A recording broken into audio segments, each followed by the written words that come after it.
ராமானுஜதயா பாத்திரம் ஞான வைராக்யபூஷணம் ஸ்ரீமத் வெங்கடநாதார்யம் வந்தே வேதாந்த தேசிகம்.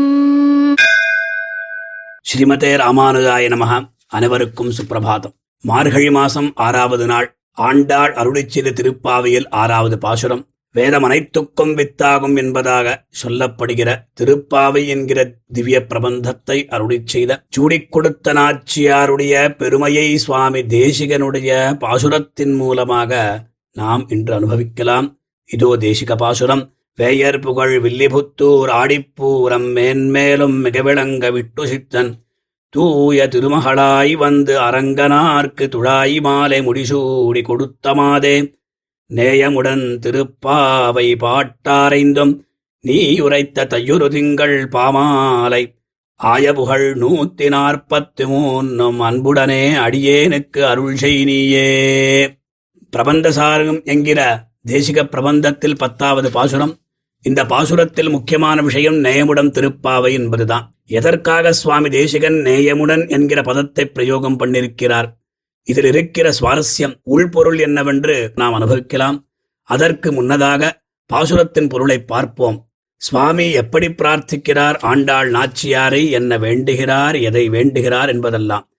வேயர் மூங்கில் குடி என்கிற வம்சத்தில் அவதரித்த ஸ்ரீவைஷ்ணவர்களாலே கொண்டாடப்பட்ட ஸ்ரீவில்லிபுத்தூரிலே ஸ்ரீவைஷ்ணவ சிரேஷ்டரான எம்பெருமானுக்கு நன்றாக புஷ்பகைங்கரியம் செய்து கொண்டிருந்த விஷ்ணு சித்தருடைய தூய திருமகளாக ஆடி மாதத்தில் பூர்வ பல்குனி நட்சத்திரத்தில் துளசீவனத்தில் தோன்றி அரங்கநகரப்பனுக்கு துழாய் மாலையை முடிசூடிக் கொடுத்த ஆண்டாள் நாச்சியாரே, நீ எம்பெருமானுக்காக பாடின பிரபந்தங்கள் 30 பாசுரங்களோடு கூடின திருப்பாவையும் 143 பாசுரங்களோடு கூடின நாச்சியார் திருமொழிங்கிற திவ்ய பிரபந்தமும் அடியேனுக்கு எப்பொழுதும் அனுசந்தானத்தில் இருக்கும்படியாக நீ அருள் புரிய வேணும் என்று இந்த பாசுரத்தினுடைய சங்கிரகமான பொருள். இனி விரிவான பொருளை பார்த்தோமானால் சுவாமி தேசிகனுடைய பதப்பிரயோகங்களுடைய சுவாரஸ்யத்தை நாம் அனுபவிக்க வேண்டும். முதலில் வேயர் புகழ் வில்லிபுத்தூர் ஆடிப்பூரம் என்பதாக பெரியாழ்வாருக்கு அருளிச் செய்யும் பொழுது பேரடைந்த வில்லிபுத்தூர் என்று சொல்லிவிட்டபடி. ஆனால் இங்கு வம்சத்தினுடைய பெருமையை பேசுகிறார் சுவாமி. அதுவும் தாமாக கூறவில்லை, அவர்களாலே தம்முடைய பிரபந்தங்களில் அந்த குலத்தினுடைய பெருமையை பேசின பிரகாரத்தை அப்படியே சுவாமி அருளிச் செய்கிறார். அதுதானே சுவாரஸ்யம், அதுதானே அழகு. முன்னோர்களுடைய வார்த்தைகளை கூறினால் என்றால் எவ்வளவு தடவை திவ்ய பிரபந்தங்களை சுவாமி தேசிகன் சேவித்திருக்க வேண்டும். திவ்ய பிரபந்தத்தில் எவ்வளவு ஈடுபாடு சுவாமிக்கு உண்டு என்பதெல்லாம் தெரிகிறது. இதெல்லாம் விசேஷமாக பெரியாழ்வார் திருமொழியில் பெரியாழ்வார் பலஸ்ருதியை கூறும் பொழுது வேயர் புகழ் வில்லிபுத்தூர் மண் விஷ்ணு சித்தன் சொன்னமாலை பத்தும் தூயமனத்தனராகி வல்லார் தூமணி மன்னனுக்கு ஆடர்தாமே என்று 4வது பத்தில் 10வது தசகத்தில் 10வது பாசுரம். அதே மாதிரியாக முதல் 10 8வது தசகம் கடைசி பாசுரத்தில் வேயர் புகழ் விஷ்ணு சித்தன் சீரால் விரித்தன உரைக்க வல்லார் என்று. 5வது சதகம் 4வது தசகத்தில் கடைசி பாசுரம் வேயர் தங்கள் குலத்துதித்த விஷ்ணு சித்தன் மனத்தே என்பதாக பெரியாழ்வார் பெண்பிள்ளையான ஆண்டாள் நாச்சியாரும் வாரணமாயிரம் என்கிற தசகத்தில் பலஸ்ருதியில் ஆயனுக்காக தான் கண்ட கனாவினை வேயர் புகழ் வில்லிபுத்தூர் கோன் கோதை சொல் என்பதாக அருளிச் செய்துள்ளார்.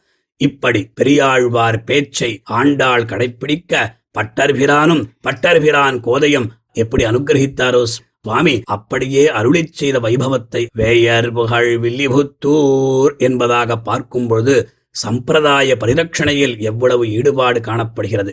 ஆக மூங்கில் குடி என்று பிரசித்தி பெற்ற குலம், அந்த குலத்துக்கு பெருமை வாய்ந்தவர் ஸ்ரீ விஷ்ணு சித்தர். அதை மேன்மேலும் மிகவிளங்க விஷ்ணு சித்தர் என்று சுவாமி தெரிவிக்கிறார். அதற்கு பிறகு தூய திருமகளாய், அதாவது ஜனகானாம் குலே கீர்த்தியம் ஆகரிஷ்யதி மேசுதா என்கிறபடியே குலம் முழுமையும் விளங்கும்படி செய்த ஆண்டாளை தூய திருமகள் என்று அருளிச் செய்கிறார். தூய என்றால் பரிசுத்தி.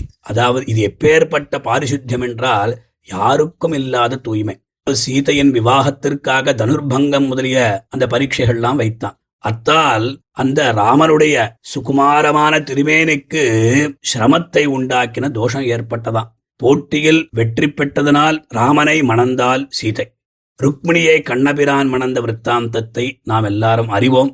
இப்படி எந்த விதமான தோஷமில்லாம பிதாஹி பிரபுரஸ்மாகம் தெய்வதம் பரமம் ஹிசா யஸ்யனோ தாஸ்யதி பிதா சனோ பர்த்தா பவிஷ்யதி என்கிறபடியே வல்லபரிசு வருவிப்பரேல் அதுகாண்டமே என்று தம்முடைய தகப்பனார் உகந்து அருளின பெருமாளையை மனம் புரிய வேண்டும் என்று இருந்த தூய்மை, அதாம் பாரிசுத்தியம். அது மாத்திரமல்ல, கர்ப்பவாசாதி துக்கங்கள் ஒன்றுமில்லாமல் திருத்துழாய் வனத்தில் அயோனிஜையாய் அவதரித்ததனால் வந்த தூய்மை என்று சுவாமி தேசிகன் திருவுள்ளவுமா.